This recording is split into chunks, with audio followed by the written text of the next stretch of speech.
The stars were quiet that night. Park Tae-ho floated outside the Horizon space station, fixing a broken antenna. His magnetic boots kept him attached to the metal surface, while Earth glowed blue and green below him. He liked these moments alone. The silence of space helped him think. Tai-ho was 28 years old. He had spent 3 years on this station as an engineer. His job was simple. When something broke, he fixed it. He was good at his work, and his crew trusted him. But nothing in his training had prepared him for what was about to happen. His radio crackled. Tai-ho, get inside now. It was Kim Soo-ho, his best friend and the communications officer. His voice sounded strange. Scared, maybe. Or excited. Tai-ho could not tell which. "What is wrong?" Tai-ho asked. He started moving toward the airlock. "Just come inside. You need to see this." Tai-ho pulled himself through the airlock and removed his helmet. The station's artificial gravity pulled him down gently. He walked quickly to the control room where Soo-ho sat at his console. Lee Ji-yeon, the chief scientist, stood behind him. Both of them stared at the main screen. On the screen was a ship. It was not like any human ship Tai-ho had ever seen. It was smooth and silver, shaped like a teardrop. Lights pulsed along its surface in patterns that seemed almost alive. "Is that?" Tai-ho started. "Alien," Ji-yeon said. Her voice was barely a whisper. "It appeared 10 minutes ago. It is requesting permission to dock." Tai-ho felt his heart beating fast.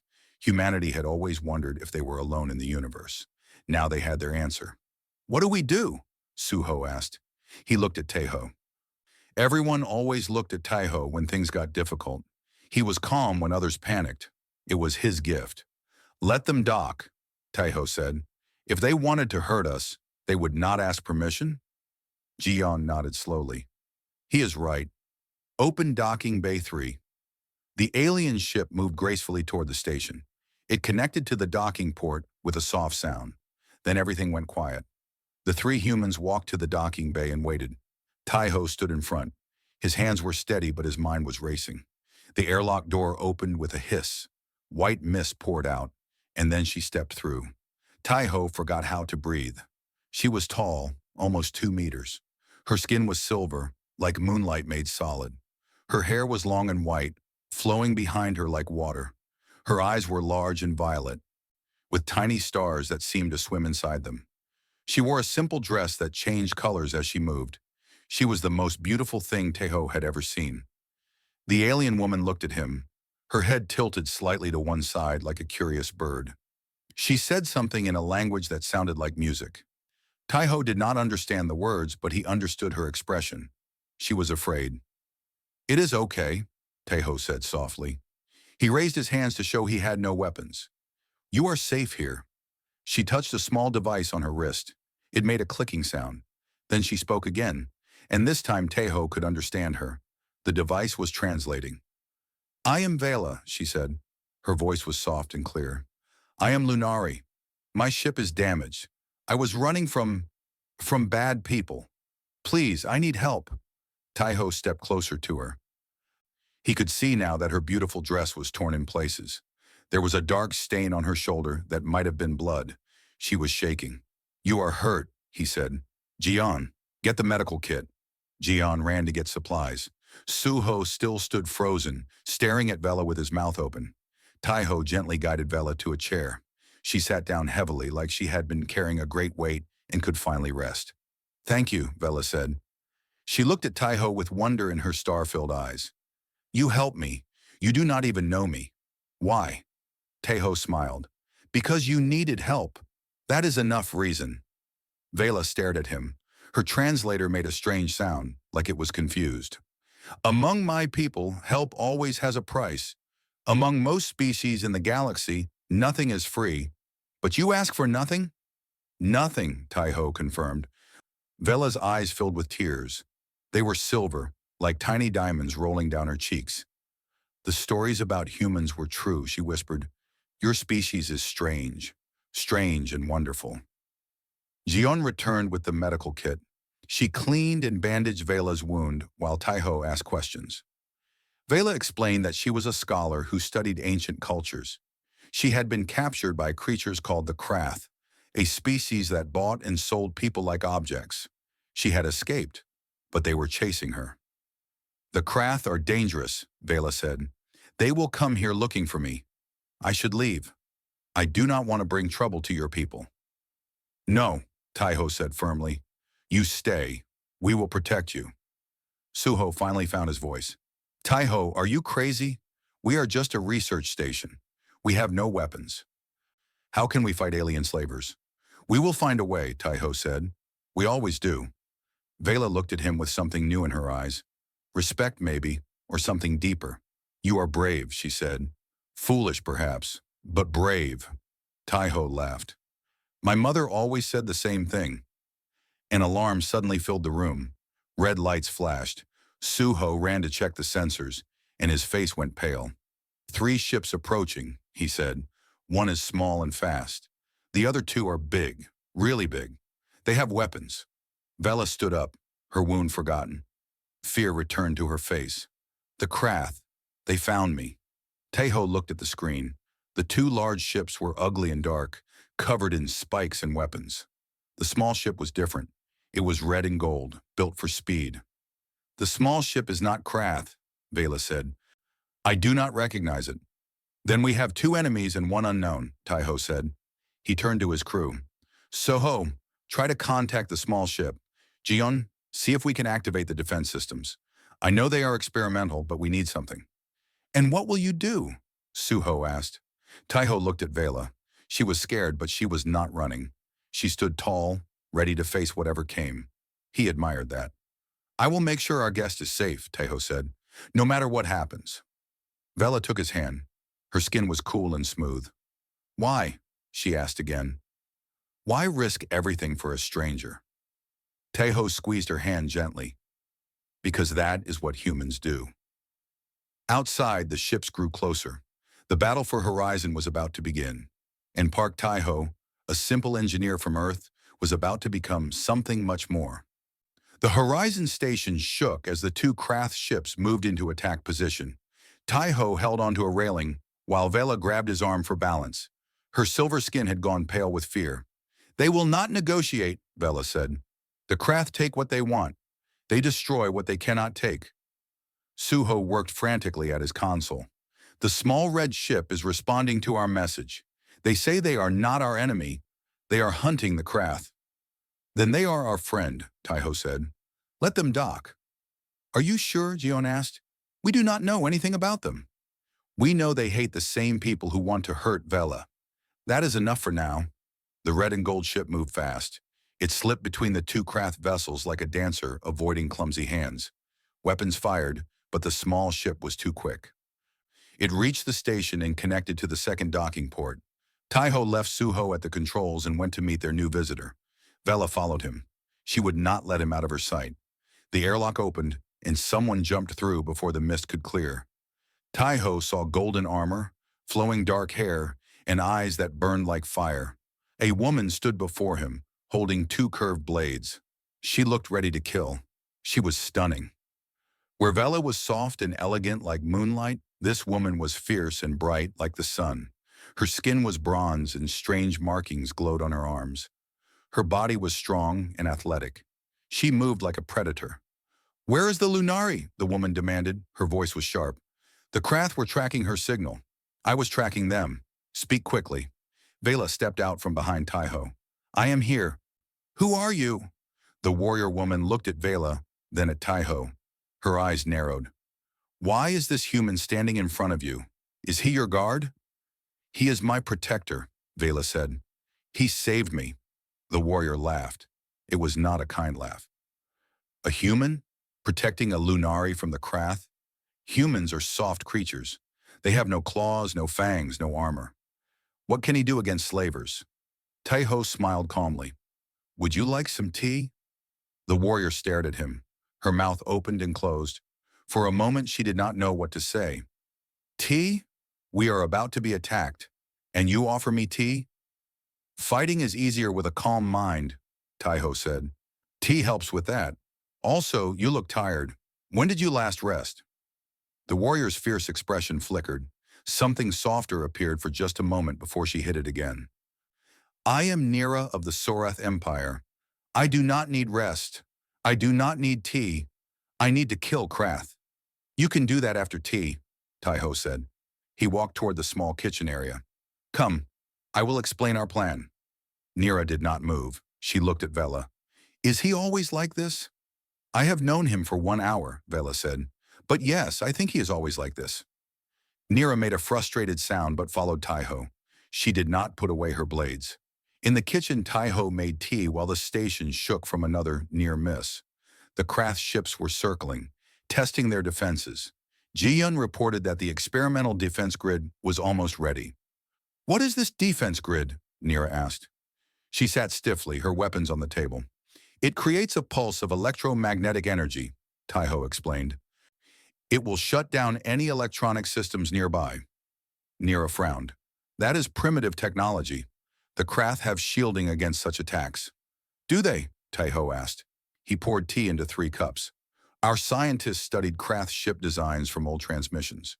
Their shields protect against energy weapons and projectiles, but they do not protect against EMP pulses. It is too simple, too basic. No advanced species uses such tactics anymore. Nira's eyes widened slowly. Because it is beneath them. Yes, they never expected it.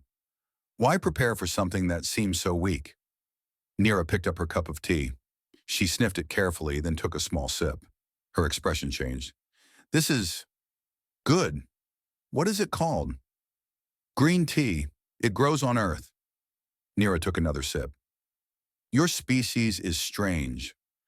You offer comfort to warriors and plan to defeat advanced enemies with forgotten technology. I do not understand you. Most people do not, Taiho admitted, but we survive. That is what humans do. The station shook hard. Alarms blared. Suho's voice came through the speakers. They are attacking! Multiple missiles incoming! Taiho stood quickly. Is the grid ready? Almost! I need 30 more seconds! You have 10. Taiho looked at Nira. Can your ship distract them? Nira was already moving. I am Sarath. We do not distract, we dominate. She grabbed her blades and ran toward the docking bay. Taiho watched her go, then turned to Vela.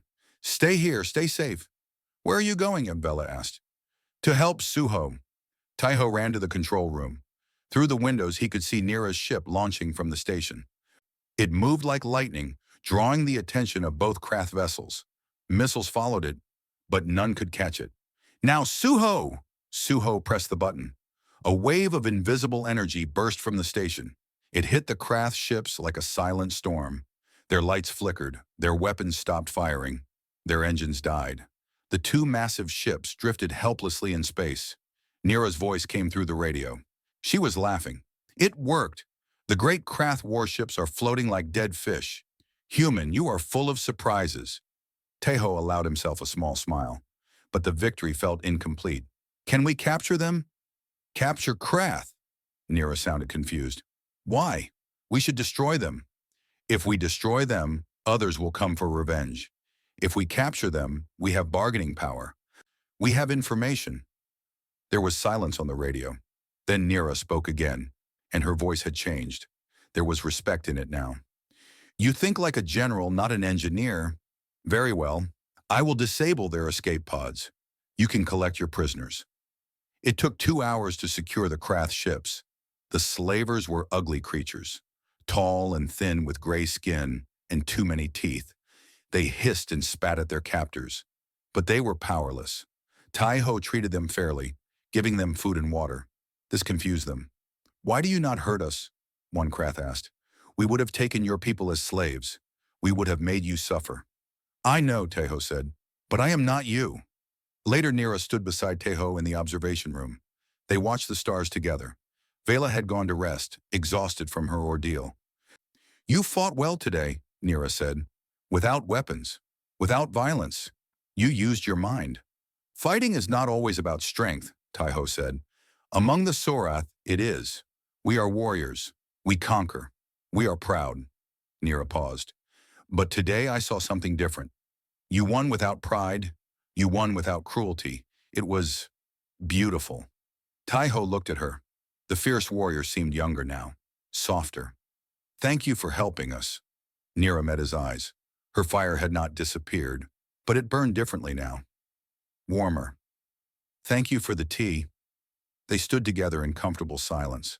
But far away, sensors detected something new. The Krath prisoners had sent a distress signal before their ships went dark. Help was coming, and not just Krath. The galaxy had noticed the little station called Horizon, and they were curious about the humans who lived there. 3 days passed after the battle. The Krath prisoners sat quietly in the storage bay that had become their cell. Vela helped translate their communications while Nira guarded them with cold eyes. The warrior did not trust the slavers, and she made sure they knew it. Taiho spent most of his time repairing the damage to the station. The Krath missiles had hit several sections before the EMP stopped them. Suho helped when he could, but he was busy monitoring communications. The galaxy was talking, and they were talking about Horizon. "We are famous," Suho told Taiho during a break, "or maybe infamous. Every species within 50 light years has heard about us. The humans who defeated 2 Krath warships with primitive technology. Is that good or bad?" Taiho asked. "I do not know yet." The answer came the next morning. A new ship appeared on their sensors. It was elegant and smooth, colored deep blue like the ocean at night. Unlike the Krath vessels, it approached slowly and peacefully. "They are requesting permission to dock," Suho said. "The ship belongs to something called the Velkin Confederacy." Vela made a small sound of surprise. The Velkin are diplomats. They are known throughout the galaxy for their intelligence and their political power. If they are here, something important is happening. "Should we let them dock?" Gion asked. Taiho nodded. "We let everyone dock who asks nicely. It is only polite." Nira snorted. "Your politeness will get you killed someday, human." "Maybe, but not today." The Velkin ship connected to the station with perfect precision. When the airlock opened, cool mist flowed out, carrying a sweet smell like flowers after rain. Then she stepped through. Taiho had thought Vela was beautiful. He had thought Nira was stunning. But this woman was something else entirely. She was elegant in a way that seemed impossible, like a painting come to life. Her skin was pale blue, soft like the sky at dawn.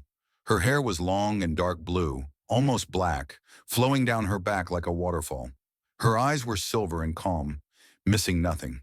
She wore a simple white robe that moved gracefully with each step. A small smile played on her lips as she looked at the humans.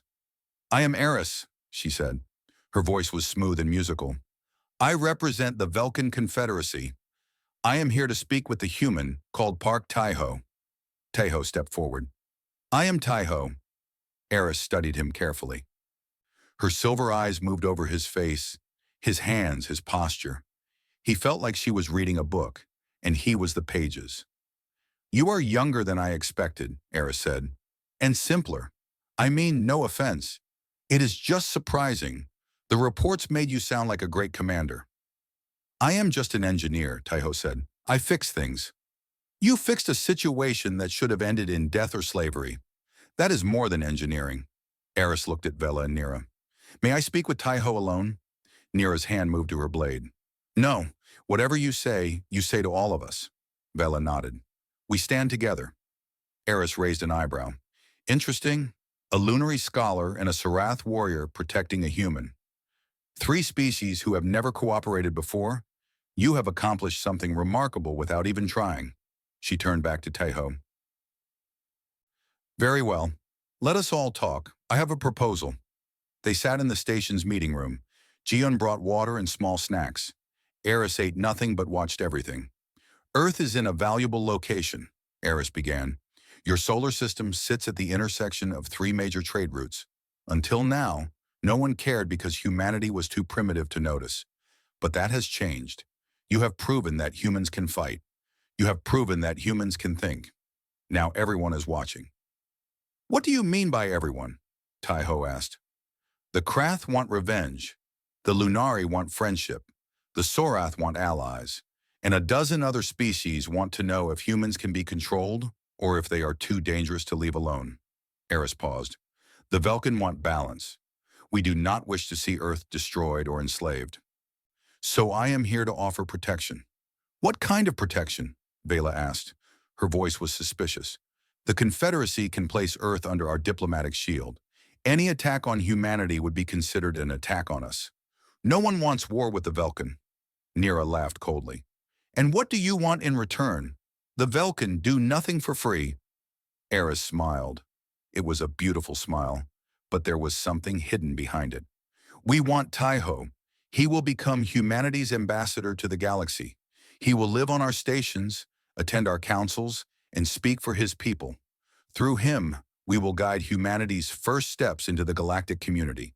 Taiho frowned. You want to control me? We want to help you. By telling me what to do and say. Eris's smile faded slightly. You are more clever than you appear. Engineer. Vela stood up angrily. This is manipulation. You do not want to protect humanity.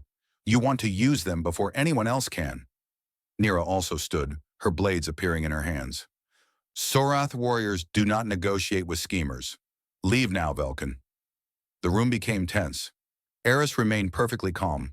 She looked at Taiho, ignoring the angry women beside her. What do you say, human? Will you accept my offer? Taiho was quiet for a long moment. He looked at Vela, who had been hurt and alone when she found him. He looked at Nira, who had fought beside him without asking for reward. He looked at Eris, who offered safety wrapped in invisible chains. No, Taiho said. Eris blinked. No. Do you understand what you are refusing? Without protection, the Krath will return with a larger fleet. Your little station will be dust. Your planet will be harvested for slaves. I understand, Taiho said, but I also understand something else. You need us more than we need you. Silence filled the room. Taiho continued. Vela told me that humans are strange, that we give help without expecting payment, that we fight for strangers, that we never give up. You did not come here to protect us. You came here because you heard the stories too. You came here because you are curious. You came here because humans are something new in a galaxy full of old things. Eris's calm expression cracked. For just a moment, she looked surprised. Then she composed herself again. Go on. I will not be your puppet, but I will be your partner. Humanity will join the galactic community as equals, not as servants. We will learn from everyone and teach everyone. We will make our own choices and our own mistakes. If you want to help, then help, but do not try to own us. Vela smiled proudly. Nira laughed with genuine joy. Even Jiyun and Suho looked at Taiho with new respect. Eris studied him for a long time. Then something changed in her silver eyes. The calculation faded. Something warmer appeared. You know, she said softly, I requested this assignment. I read your academy thesis on interspecies cooperation. I wanted to meet the human who wrote it. I wondered if you were real or just words on a screen. Taiho tilted his head. And what do you think now? I think you are dangerous. Not because you can fight, but because you make people believe. You made Vela trust you in minutes. You made Nira respect you in hours. And now you are making me question everything I was sent here to do. She stood up gracefully. I will take your proposal to my superiors. Partners instead of puppets. It has never been done before. Then let it be done now, Taiho said. Eris smiled. This time the smile was real. You are a fascinating man, Park Taiho. I look forward to seeing what you do next. She walked to the door, then paused. The Krath fleet will arrive in 4 days. I hope your belief in humanity is not misplaced. After she left, the room was quiet. Then Suho spoke. Taiho, did you just refuse an entire galactic empire? Taiho nodded slowly. And did you just demand equality from species that are thousands of years ahead of us? Yes. Suho sat down heavily. We are either going to make history or become history. Taiho looked out the window at the stars. Somewhere out there, a Krath fleet was coming. And somewhere else, 3 powerful species were watching to see what humanity would do. Then let us make history, Taiho said. The news spread across Earth in hours. Aliens were real. They had visited the Horizon Station, and humanity was about to face its first test among the stars. Taiho stood in front of a screen, speaking to the United Council on Earth.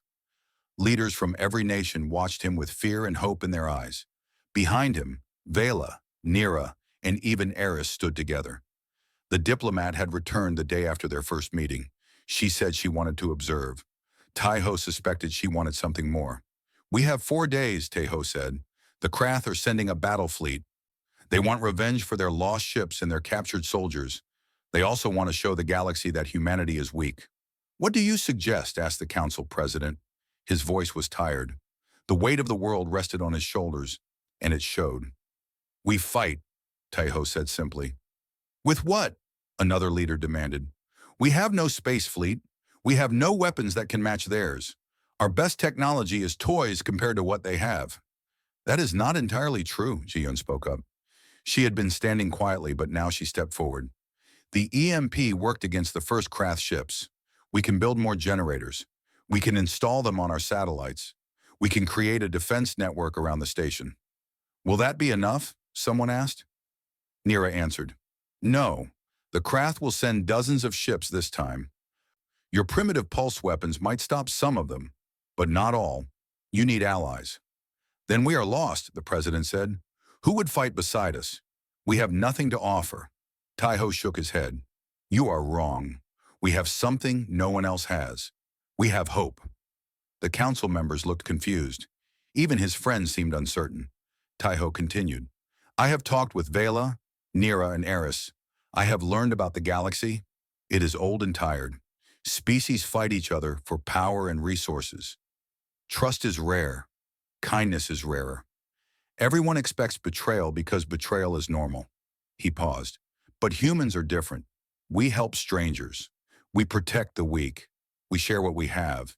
These things seem strange to the galaxy, but they also seem beautiful. When Vela landed on our station, injured and afraid, we did not ask what she could give us. We just helped her. That story has spread. Other species are talking about us. They are curious. Some of them are inspired. Eris nodded slowly. He is right. My people have monitored communications across 50 systems. The story of Horizon has touched something that many thought was dead. Hope, as he says. The hope that perhaps not everyone is selfish. Perhaps not everyone is cruel. So what do? The president asked. We send a message, Taiho said. We tell the galaxy that humanity will stand and fight. We tell them that we would rather die free than live as slaves. And we ask anyone who believes in something better to stand with us. You think strangers will come to fight for us? I do not know, but I know they will not come if we do not ask. The council voted. It was not unanimous, but it was enough. Humanity would fight, and they would ask for help. Soho worked through the night, crafting a message with Taiho's words. It was translated into 100 alien languages and broadcast on every frequency they could reach. The message was simple. We are humanity. We are small and we are young, but we believe that kindness is stronger than cruelty. We believe that hope is worth fighting for. In 4 days, the Krath will come to destroy us. We will not run. We will not hide. We will stand. If anyone in the galaxy shares our belief, we welcome you. Stand with us. Let us show the universe what we can become together. The message went out into the darkness of space, and then they waited. 2 days passed with no response. The station became quiet. Vela spent her time studying human culture, finding wonder in their art and music. Nira trained constantly, preparing her body and mind for battle. Eris watched everything with her silver eyes, saying little, but missing nothing. On the 3rd day, Taiho stood alone on the observation deck. Earth floated below him, blue and beautiful and fragile. His home, his people. They were depending on him, and he was not sure he deserved their trust. You are worried. Vela's voice came from behind him. She walked to his side and looked at Earth with him. Yes, Taiho admitted. What if no one comes? What if we die here, and humanity remembers me as the fool who made them fight instead of run? Vela took his hand. Her touch was cool and gentle. Then you will die as yourself, brave, kind, true. Is that not worth something? I do not want to be remembered. I want to live. I want you to live. I want all of us to have a future. Then we will fight for that future. Nira joined them. Her usually fierce expression was softer now. Human. Taiho. I have fought many battles. I have won and I have lost. But I have never been afraid until now. Taiho looked at her with surprise. You, afraid? Yes, because for the first time, I have something I do not want to lose. She looked at him directly. You gave me tea when I was angry. You showed me patience when I showed you blades. I do not understand why, but you made me feel valued, not as a warrior, as a person. Eris appeared as well, silent as a shadow. It seems we are all confessing tonight. The three alien women stood with Taiho, looking at his world. Each of them beautiful, each of them dangerous, each of them changed by knowing him. Whatever happens tomorrow, Eris said, history will remember this moment. A human, a Lunari, a Sarath, and a Velkin standing together against darkness. It has never happened before. Then we will make it happen now, Taiho said. He squeezed Vela's hand. He nodded to Nira. He met Eris's silver eyes. The alarm broke the moment. Suho's voice filled the station. Ships! Ships are appearing everywhere. Dozens of them. They ran to the control room. On the main screen, space was lighting up with arriving vessels. Ship after ship dropped out of hyperspace, spreading across the darkness like stars being born. The Krath? Nira asked, reaching for her weapons. No, Suho said. His voice was shaking. The Krath fleet is still a day away. These ships, they are from everywhere. Lunari, Sorath, Velkin, and others. Species I do not even recognize. They are all responding to our message. Taiho stared at the screen. There were 50 ships, then 100, then more than he could count. A communication came through, a strange voice translated by the station systems. Humanity, we heard your words. We felt your hope. We have come to stand with you. Another voice followed. The Krath have taken too much for too long. It is time someone said no. Let it be us. Let it be now. More messages came. Species that had been enemies for centuries were arriving side by side. Traders, warriors, scientists, explorers. They came with weapons and supplies, and something even more valuable. Belief. Taiho felt tears on his face. He was not ashamed. Thank you, he whispered. Thank you all. Vela was crying too, her silver tears shining. Nira's fierce eyes were wet. Even Eris had lost her perfect composure, staring at the screen with wonder. You did this, Vela said to Taiho. Your words brought them here. No, Taiho said. Our hope brought them here. Human hope. The hope that things can be better. That we do not have to be alone. That strangers can become friends. The Krath fleet was coming. Tomorrow would bring fire and death and fear. But tonight, the galaxy was united for the first time in memory. And at the center of it all stood a simple engineer from Earth, surrounded by the most beautiful women in the universe, leading humanity into its future. Humans do not kneel, Taiho said quietly. We never have. We never will. Suho broadcast those words to every ship in the fleet. They became a rallying cry that would be remembered for generations. The Battle of Horizon was about to begin. The Krath fleet arrived like a storm of iron and hate. 200 ships filled the space around Earth, blocking out the stars. They were ugly things, covered in spikes and weapons, built to frighten and destroy. At their center floated the flagship, a massive vessel 3 times larger than any other, carrying the Krath war commander. The Allied fleet was smaller. 130 ships had answered humanity's call. They were different shapes and colors, built by dozens of species who had never fought together before. But they stood in formation now, united by something stronger than treaties or trade. Taiho watched from the Horizon Station's command center. He was not a soldier or a general. He was an engineer, but somehow everyone looked to him for guidance. The Krath are hailing us, Suho said. They want to talk. Let them talk, Taiho replied. The screen flickered. A Krath face appeared. It was long and gray, with black eyes that held no warmth. Too many teeth showed when it spoke. Humans, the war commander hissed. You have made a grave mistake. You have stolen our property. You have killed our warriors. And now you hide behind borrowed strength. Surrender the Lunari female. Surrender yourself. Perhaps we will be merciful. Taiho stepped forward. His heart was pounding, but his voice was steady. The Lunari has a name. She is called Vela, and she is not property. She is a person. She is our friend. The war commander laughed. It was an ugly sound. Friend? You do not understand the galaxy, little human. There are no friends. There are only tools and targets. You are both. Then you do not understand humans, Taiho replied. We make friends everywhere we go. We turn strangers into family. Look behind us. 100 species stand together because they believe in something better than your cruelty. What do your soldiers believe in? The war commander's eyes narrowed. They believe in victory. That is enough. We will see. The transmission ended. Seconds later, the Krath fleet began to move. Nira's voice came through the communication system. She was aboard her ship, leading a squadron of fast attack vessels. They are coming in hard. All wings, prepare for combat. The battle began. Space lit up with weapons fire. Missiles streaked between ships. Energy beams cut through the darkness.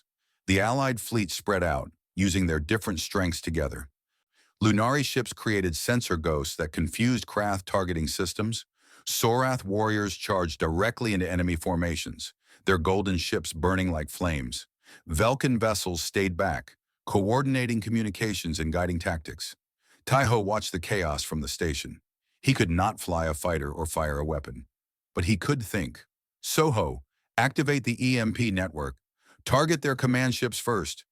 But the range is limited. We can only hit the ships closest to the station. Then we bring them closer. Taiho opened a channel to the fleet. All ships fall back toward horizon. Draw them into our range. It was a dangerous plan. The station would become the center of the battle. But the Allied ships trusted Taiho. They began retreating, making the Krath think they were winning. Yes, the war commander's voice came through on an open channel. Run back to your little station. We will crush you all together. The Krath fleet pushed forward eagerly. 30 of their ships entered the EMP range, then 50, then 80. Now, Taiho said. The pulse fired. A wave of invisible energy swept through space. 80 Krath ships went dark. Their weapons stopped. Their engines died. They drifted helplessly. The remaining Krath ships stopped their advance, shocked by the sudden loss. The Allied fleet turned and attacked. What had been a retreat became a counterattack. But the battle was far from over. The Krath flagship had stayed back, outside the EMP range. Now it moved forward, its massive weapons charging. A single shot from its main cannon destroyed 2 Allied ships instantly. We cannot let that thing keep firing, Nira shouted. I am going in. Nira, wait, Taiho called. You cannot fight a flagship alone. Watch me. Her golden ship shot forward like an arrow. She dodged through enemy fire, spinning and diving with impossible skill. Smaller Krath ships tried to stop her, but she was too fast. She reached the flagship and fired everything she had at its main weapon. The cannon exploded, but the explosion caught Nira's ship. Taiho saw her vessel spinning out of control, trailing smoke and fire. Nira! Vela screamed. Taiho made a decision. Jion, take command. I am going out there. Taiho, you cannot... But he was already running. He reached the shuttle bay and climbed into a small rescue pod. It was slow and unarmed, meant only for emergencies. This was an emergency. He launched into the battle. Weapons fire surrounded him. Ships exploded nearby. Debris bounced off his tiny pod. Taiho flew through it all, his hands steady on the controls. He reached Nira's damaged ship and attached his pod to her airlock. Inside, he found her slumped in her seat. Blood covered her face, but she was breathing. Human, she whispered. Foolish human. You should not be here. I know, Taiho said. He lifted her carefully. But that is what humans do. He carried her back to the pod and flew toward the station. Behind him, the battle continued to rage, but the tide was turning. The Allied fleet was pushing the Krath back. In the medical bay, Vela and Jion worked to save Nira's life. Taiho returned to the command center, his uniform stained with her blood. Status report, he said. Suho looked exhausted but proud. The Krath have lost half their fleet. Their flagship is damaged. Their commander is calling for retreat. No. Eris stepped forward. Her calm voice cut through the noise. If we let them retreat, they will return. We must end this now. Taiho understood. He opened a channel to the Krath flagship. War Commander, your fleet is broken. Your weapon is destroyed. Surrender, and we will treat your soldiers with mercy. Continue fighting, and you will lose everything. Silence. Then the ugly face appeared on screen again. But something had changed. The arrogance was gone. Fear had replaced it. "What guarantee do I have?" the commander asked. "My word," Taiho said. "A human's word. We do not break promises." The commander stared at him for a long moment. Then slowly his shoulders dropped. "We surrender." Cheers erupted across the Allied fleet. Ships that had been enemies celebrated together. Species that had never cooperated before embraced this victory as their own. Taiho did not celebrate. He walked to the medical bay where Nira lay unconscious. Vela sat beside her holding her hand. Eris stood in the corner, watching with unreadable silver eyes. "Will she live?" Taiho asked. "Yes," Jion said, "because you saved her." Taiho sat down heavily. The weight of everything finally hit him. The battle, the death, the impossible victory. Vela moved to sit beside him. She leaned her head on his shoulder. "You did it." "We did it," Taiho corrected. "All of us." Eris walked over and knelt before him. For once, her perfect composure was gone. She looked young and vulnerable. "I have spent my life studying politics and power," she said. "I thought I understood how the galaxy worked. But today you showed me something I had never seen. True leadership, not through force or manipulation, but through inspiration. You made strangers become heroes." She took his hand. Her blue skin was warm. "I will not try to control you anymore.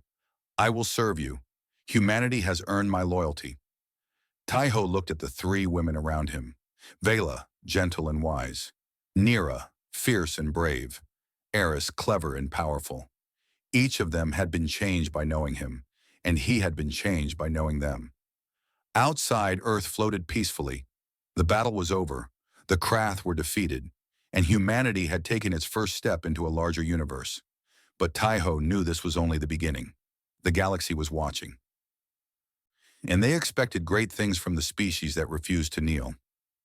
3 weeks passed after the Battle of Horizon.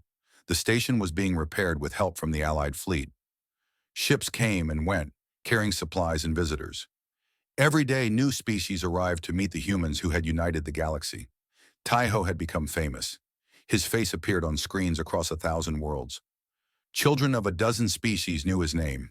Leaders requested his advice. Some called him a hero, others called him dangerous.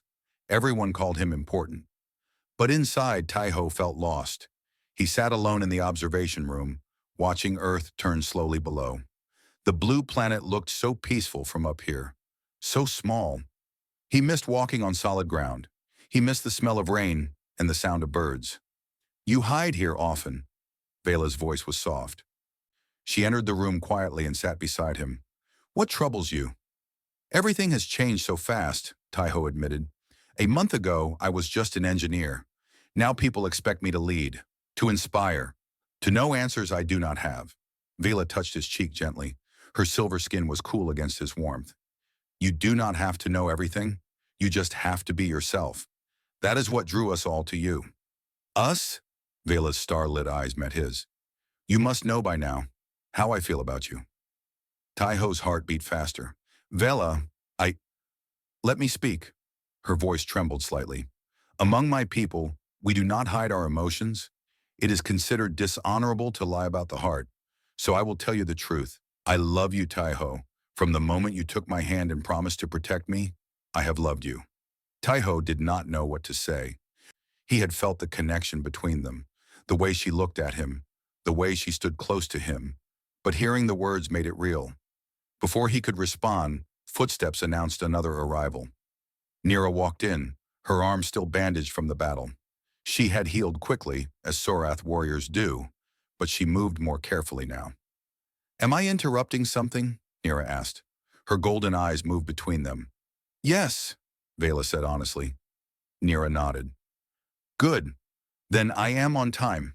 She walked closer and stood before Taiho. "I heard what she said. I will speak as well. Nira, you do not have to. I am Sorath. We face our battles directly." She took a deep breath.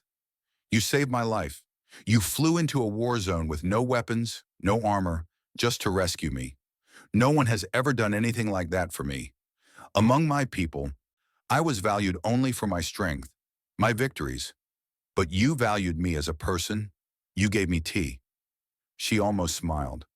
That stupid tea changed everything. It showed me there was more to life than fighting, and I want that more. I want you. The room was very quiet. Two beautiful alien women had confessed their feelings. Taiho felt overwhelmed. This is unexpected, said a third voice. Eris stepped out from the shadows near the door. Of course she had been listening. She always listened. Velkin spy, Nira muttered. I prefer the term observer. Eris walked forward with her usual grace. But there was something different about her tonight. Her perfect mask had cracks in it. Since we are being honest, Eris said, I will join this confession. I have studied humans for years. I requested this assignment because I was fascinated by your species. By you specifically, Taiho. Your thesis on interspecies cooperation was brilliant, but meeting you in person was different. She paused. You are not what I expected.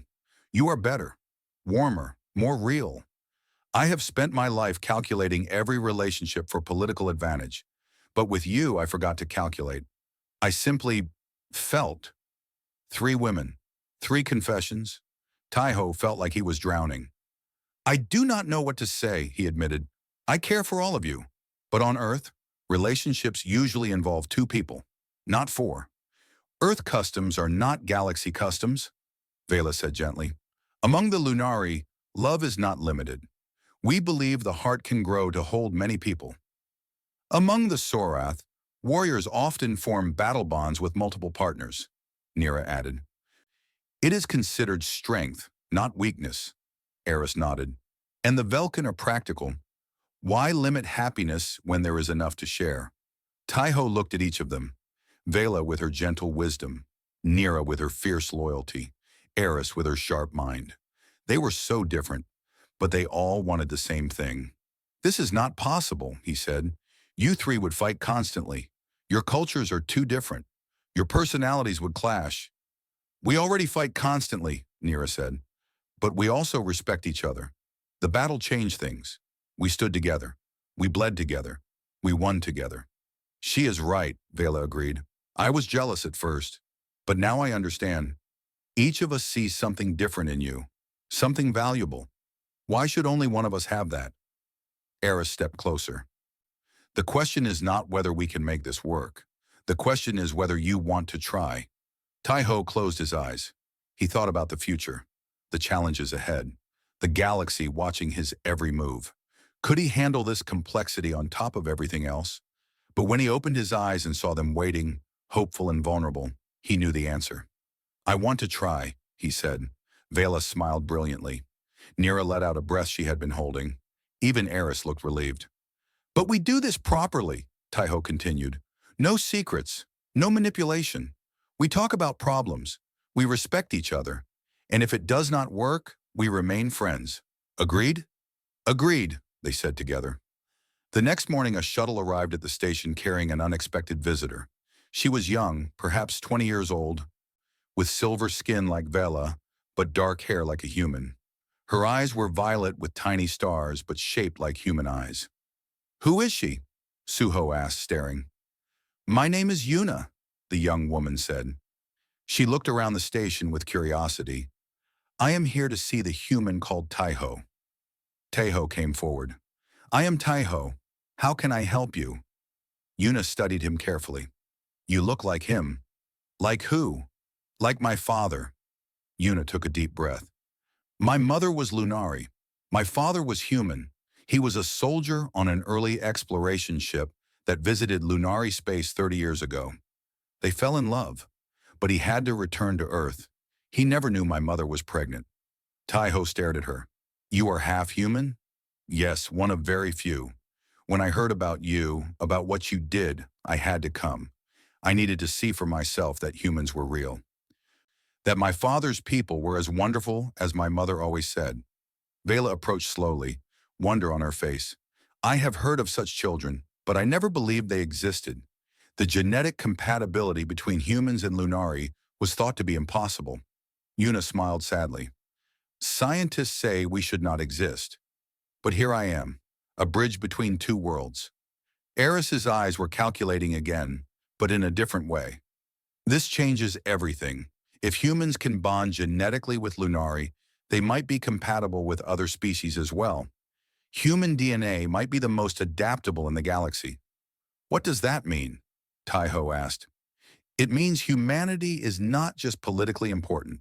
You are biologically essential. You could be the key to ending the isolation between species. You could unite the galaxy not just through treaties, but through blood, through family. The weight of that statement hung in the air. Taiho looked at Yuna, at this young woman who represented a future no one had imagined. You are welcome here, he told her. Whatever you need, we will help you find it. Yuna's eyes filled with tears. You really are like my mother said. Kind without reason, generous without expectation.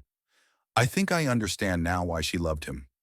She looked at Vela, Nira, and Eris standing behind Taiho. I see you have found love as well. More than one love. My mother would approve. Before anyone could respond, alarms filled the station. Suho's voice came through the speakers, tense and urgent. Emergency message from Velkan High Command. The Krath Dominion has declared total war. They are not just targeting humans anymore. They are attacking every species that helped us. The entire galaxy is about to burn. Taiho felt the weight settle on his shoulders again. The moment of peace was over. The real battle was just beginning. But when he looked at the women around him, at Yuna who represented hope, at his friends who had become family, he did not feel afraid. He felt ready. Then we fight again, Taiho said, together. The galaxy burned for 3 months. The Krath Dominion attacked everywhere at once. They targeted civilian stations and supply routes. They bombed peaceful worlds and enslaved millions. They wanted to punish everyone who had helped humanity. They wanted revenge. But they had made a terrible mistake. Before the war, the allied species had been strangers who came together for one battle. Now facing total destruction, they became something more. They became a family. The Terran alliance grew every day. Species that had stayed neutral during the Battle of Horizon now joined the fight. They had seen what the Krath truly were. Monsters who destroyed anyone who dared to hope for something better. The galaxy refused to accept that future. Taiho worked without rest. He coordinated fleets, negotiated supplies, and inspired soldiers. Vela translated between species and helped them understand each other. Nira led strike forces that hit Krath positions with brutal efficiency. Eris played the political game, convincing neutral powers to join the alliance. Even Yuna found her purpose. As a bridge between human and Lunari, she became a symbol, proof that different species could create something beautiful together. She spoke to crowds across the galaxy, sharing her story, giving people hope. Earth sent its first true space fleet. Human ships joined the war, primitive but determined. They fought alongside Lunari cruisers and Sorath warships and Velkan battlecruisers. They learned quickly, adapted faster, surprised everyone, including themselves. After 3 months of bloody fighting, the Krath were losing. Their empire was crumbling. Their allies abandoned them. Their soldiers began to surrender rather than die for a losing cause. Finally, the Alliance fleet gathered for the final assault. 500 ships from 100 species, united under Taiho's leadership. They jumped to the Krath home system, ready to end the war forever. The Krath homeworld was a dark planet, covered in factories and fortresses. The Krath Emperor waited there with his remaining fleet. 50 ships, the last of his power. Taiho stood on the bridge of the Alliance flagship. Vela was beside him, calm and supportive. Nira commanded a squadron of attack ships nearby. Eris monitored communications from a Velkan cruiser. Yuna stood with the human fleet, representing the future. We are being hailed, the communications officer said. The Krath Emperor wants to speak. The screen flickered. The Emperor appeared. He was ancient, older than any Krath Taiho had seen. His gray skin was wrinkled, and his black eyes were tired, but pride still burned in them. So this is the human, the Emperor said. His voice was rough like grinding stones. The creature that destroyed my dominion. I expected something more impressive. I am just an engineer, Taiho said. I fix things. Your empire was broken from the beginning. I just showed people the cracks. The Emperor laughed bitterly. Clever words, but words do not win wars. Power wins wars. And you have gathered much power. I congratulate you. I did not gather power. I gathered friends. Friends. The Emperor spoke the word like it was poison. The Krath have no friends. We have tools and targets. That is the truth of the universe. That was your truth, Taiho replied. We are writing a new truth. The Emperor studied him through the screen. Something strange crossed his ancient face. Not quite respect, but close. Why do they follow you? The Emperor asked. You are weak. Your species is young. You have no great power or ancient wisdom. Yet hundreds of species march beside you. They die for you. Why? Tejo thought about the question. He remembered Vela, afraid and alone, trusting him with her life. He remembered Nira, fierce and proud, learning to accept kindness. He remembered Eris, cold and calculating, discovering warmth. He remembered all the strangers who became allies, all the allies who became friends, all the friends who became family. Because I asked them to walk with me, Taiho said, not behind me, not beneath me, beside me. That is something you never understood. People are not tools, they are treasures. When you treat them with respect, they become unstoppable. The Emperor was silent for a long moment. Then his shoulders dropped slightly. Perhaps you are right, he said quietly. Perhaps that is why the Krath are dying and humanity is rising. We saw others as things to use. You saw them as things to cherish. He paused. I am old, too old to change. But perhaps the Krath who survive will learn. They will have the chance, Taiho said. Surrender, and the Alliance will not destroy your people. You will face justice for your crimes, but your species will survive. You will have a future. A future as slaves to humans? A future as members of the Alliance. Equal partners. The same offer I made from the beginning. The Emperor stared at him. The bridge of his ship was silent. His officers watched, waiting for his decision.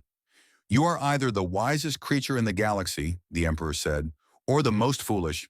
I cannot tell which. I have been told that before. Slowly the Emperor nodded. The Krath Dominion surrenders. May your strange human mercy not be wasted on my people. The transmission ended. Across the Krath fleet, weapons powered down, engines went silent. The war was over. Cheers erupted throughout the Alliance fleet. Soldiers who had fought for months, who had lost friends and homes, finally let themselves celebrate. They had won. Not just a battle, but a new future. Taiho did not cheer.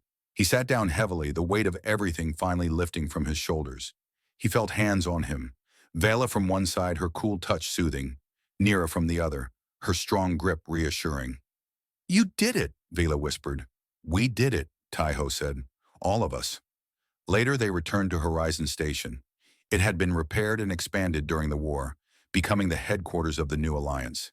Ships from every member species docked there constantly. It was no longer a small human research station. It was the center of a new galactic civilization. Taiho officially became the first human ambassador to the alliance. Vela became his cultural liaison, helping species understand each other. Nira became defense commander, leading the combined military forces. Eris became diplomatic coordinator, handling the complex politics of 100 species. Yuna established a new institute to study interspecies relationships. Human DNA proved to be remarkably adaptable. Within a generation, there would be more children like her. Bridges between worlds. Proof that love had no boundaries. Suho remained on Horizon Station as communications chief. He often joked that Taiho had the strangest life of any human in history. Multiple alien girlfriends. The respect of a galaxy. A war hero at 30. You know, Suho said one evening, when you went out to fix that antenna, I never imagined this is where we would end up. Taiho smiled. Neither did I. They stood in the observation room, looking at Earth below. The blue planet was safe now, protected not by weapons, but by the friendship of countless species who had learned to believe in something better. Vela, Nira, and Eris joined them. They stood around Taiho, each finding her place. It was unusual. It was complicated. It was beautiful. What happens now? Nira asked. We build, Taiho said. We explore. We grow. We show the galaxy what is possible when people work together. You make it sound easy, Eris said. It will not be easy. It will be hard every day. But it will be worth it. Vela leaned her head on his shoulder. Do you ever miss being just an engineer? When life was simple? Taiho thought about it. His old life seemed so far away now. Fixing broken machines, eating lunch alone, watching the stars and wondering what was out there. Sometime, he admitted, but I would not trade this for anything. He looked at the three women who loved him, at his friend who had supported him from the beginning, at the station that had become a beacon of hope, at the planet that had given birth to a species strange enough to change the universe. Humanity always looked to the stars, Taiho said softly. We wondered if we were alone. We hoped there was something beautiful waiting for us in the darkness. Now we know the answer. He pulled his partners closer. Vela's coolness, Nira's warmth, Eris's steadiness. Different, wonderful. His. We were never alone, he continued. We just had not met our family yet. Outside, stars shone like diamonds scattered across black velvet. Somewhere out there, civilizations were rebuilding. Strangers were becoming friends. Enemies were learning to trust. And at the center of it all, a simple engineer from Earth smiled, surrounded by love, looking forward to whatever came next. The story of humanity among the stars had only begun, but its first chapter was complete, and it was beautiful.